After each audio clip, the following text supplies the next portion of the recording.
Hi everyone, in my last video you saw the seeds that I am growing for my 2026 season, and now I wanted to share some that I am not planning on growing this year at all based on my previous season.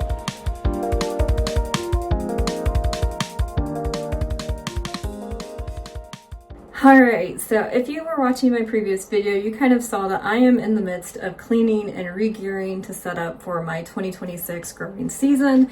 And so with that, I'm testing out today all of my grow lights to make certain that they are working. I have kind of dusted down the shelves. I have moved any type of dried flower that I can off of those shelves, just in order to prepare for space. I have 4 dedicated shelves for growing, and then I'm actually going to be adding on 2 more on that unit behind there, as to where last year I think I only had like 1 light growing as kind of like a makeshift overflow. I am going to have more dedicated space this year, I think, to make certain that I can get everything kind of up and growing. With that means that I need to start going through old seeds, tossing out things that I didn't want to do, and I also have to reset my plan board, or what I use as my door with my sticky notes, to kind of give me an idea of what I'm growing, the types of flowers that I'm growing, and where I'm placing those out in my garden. So let's get into it. Let's talk about what are some flowers that I am not growing again this year, and I'll give some reasons why. Scabiosa. So I have Scabiosa, and as you saw in my previous season, it was kind of like a Hail Mary last chance, like, because I had tried it multiple times, couldn't really get anything going. I did 1 more tray of it, put it out. It actually took, strangely enough, and it is going. In fact, I think it actually might overwinter in my yard.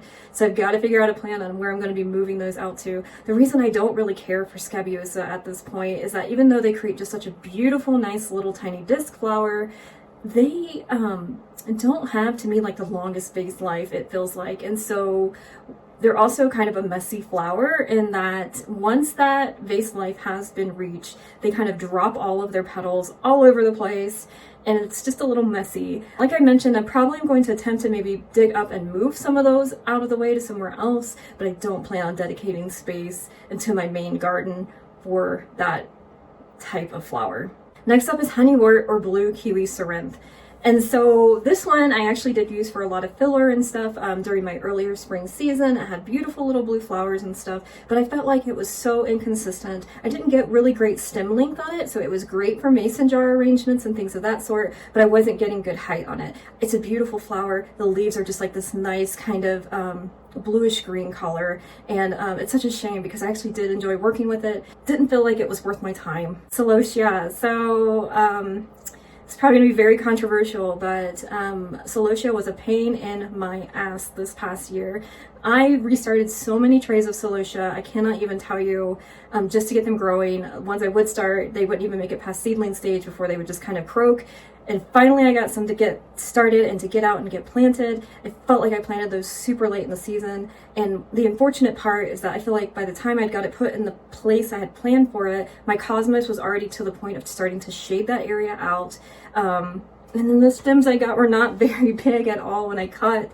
I have dried ones I can actually show you on my stem length. So on average, this is the stem length that I would get from my Celosia. Not very great. I can't use this for anything outside of maybe mason jars or mini bouquets, and to me that's just not quite worth it. It was not quite worth the annoyance of it. I will say I did save some of the seeds because Celosia seeds are insanely easy to save. They just drop all over the place. Whether or not I'm going to dedicate space for that in my main garden is still kind of up in the air. I'm thinking no at this time, but it might be like a kind of maybe mid-season thing where I start a tray just if I'm curious about it, and then we'll see what happens from there. Cosmos Xanthos. And so I grew Cosmos Xanthos. Strangely enough, this variety came up extremely late in the season. I was almost like, did I get the right seeds or something when I was actually looking out at it. Cosmos Xanthos had such short stem length. Again, I couldn't use it. It was just, and I kind of knew this going into it. When I looked at, after I'd ordered them, the seeds came in.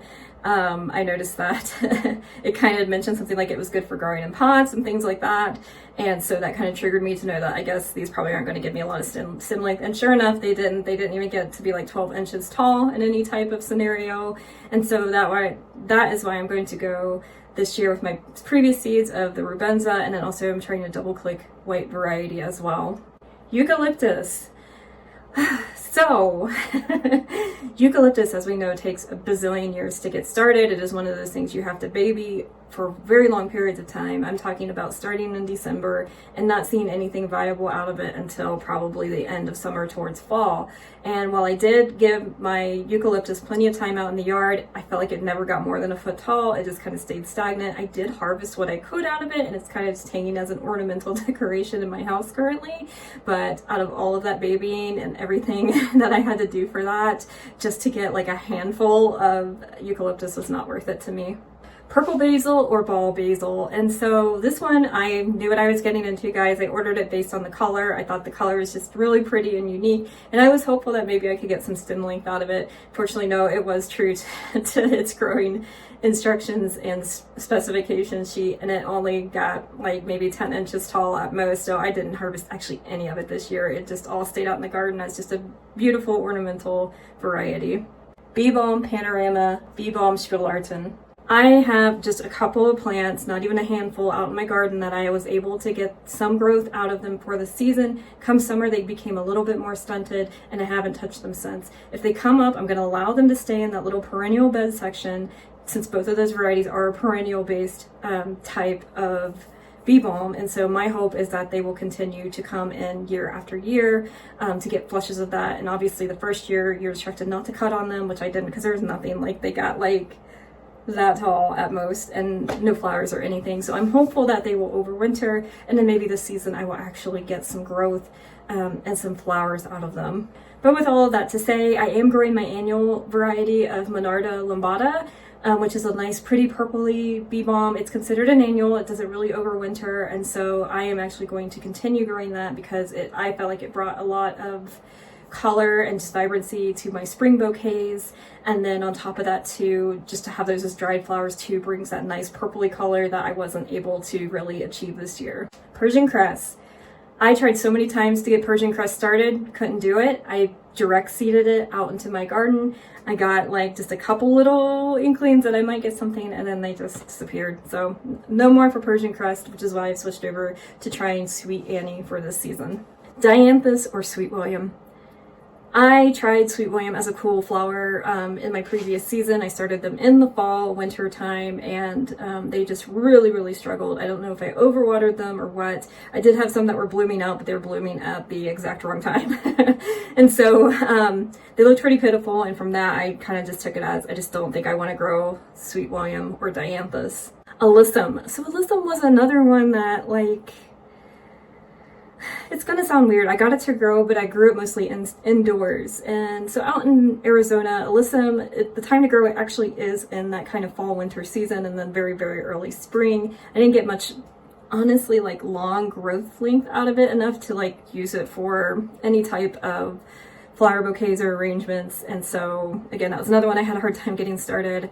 So I'm just not going to attempt it this year. This one might be a little controversial, but dahlias, I'm not growing dahlias this year. Even though I did have some success in growing them in bags, I just felt like it wasn't worth my time and efforts on them, unfortunately. I would only get maybe a couple blooms per stem. Some did not even bloom at all, just due to where their placement was. And to me, it just wasn't worth it when I can grow a lot of other different types of focal flowers that don't need as much babying out here in the Arizona heat. And so I am definitely not growing dahlias this year, unfortunately, which is why I have actually ordered more zinnia varieties, knowing that they do way better out here in the southwestern desert. So kind of swapping one for the other this season. Sweet peas.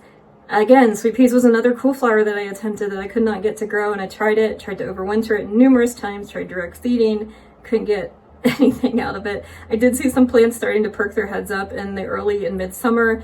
Obviously the hot temps got those before they even got to any type of fruition, and so no to sweet peas, maybe another time, but right now I'm kind of shifting away from cool flowers and trying to go towards warm flower varieties. And that's the unfortunate part out here, is we have such quick growing windows that we have, that things like cool flowers that you plant in the fall, if they're not ready to go like within, I would say, a few weeks, even come springtime, then they're probably not going to make it, because we just go from like nice cool temps into just scorching 80-90 degrees, which is what a lot of those cool flowers just cannot seem to handle. I think if I experiment some more with maybe adding shade and things like that, I think there might be the possibility that I could get those to grow here. But this year I'm just going to switch my attention out to something else and just kind of focus on things that I know are going to grow like semi-okay out here. But yeah, we'll just have to see how it goes. I did plant a bed of freesias and alliums and liatris. Just kind of dumped everything in together into this one bed. I did see some growth coming in last season towards the early spring, but they kind of piltered out, and I'm hopeful that maybe the bulbs didn't get killed off, because I did notice a little bit of greenery coming out actually yesterday, which we're in towards the end of November at this point. And so I'm kind of hopeful that maybe I'm gonna get something this spring, that maybe those guys, those stragglers, were just kind of setting themselves and getting kind of comfortable in there. And so I dumped whatever liatris bulbs I had left out into that bed, covered everything with soil, and planning on continuing to water it throughout our season. And so hopefully maybe I'll have some really nice early spring flowers for those varieties. I'm not doing any type of standard early spring. Again, with the chaos of figuring out where we were going to end up this year, I didn't have time really to invest in buying like daffodils or tulips or things like that. Not that I have a passion for any of those per se, but those do take some time and thought process, especially out here where we have to kind of pre-chill our own bulbs before we can even plant them outside. And so again, lots of great ideas, lots of possible things for the future, but for this year I am strictly going to focus on just getting used to getting my standard kind of warm flowers out. I know the varieties I like, what lasts a little bit longer throughout the growing season, and so that is the way that I'm going. And so I wanted to share this feedback with you, just so that you kind of know, for any other growers out there, kind of what worked for me. And again, it might change for you. The weird part about where I am in southeastern Arizona is that you could go 20 minutes down the road and those folks may actually be in a completely different growing zone from you. So that's kind of the strange, odd thing. But for me, those are the ones that I'm not going to attempt, at least not this season. And so I'm going to share that with you. Hopefully you got something out of it, or maybe you were just curious about my thoughts. But anyways, thanks for watching, my friends. Take care. I'll see you next time.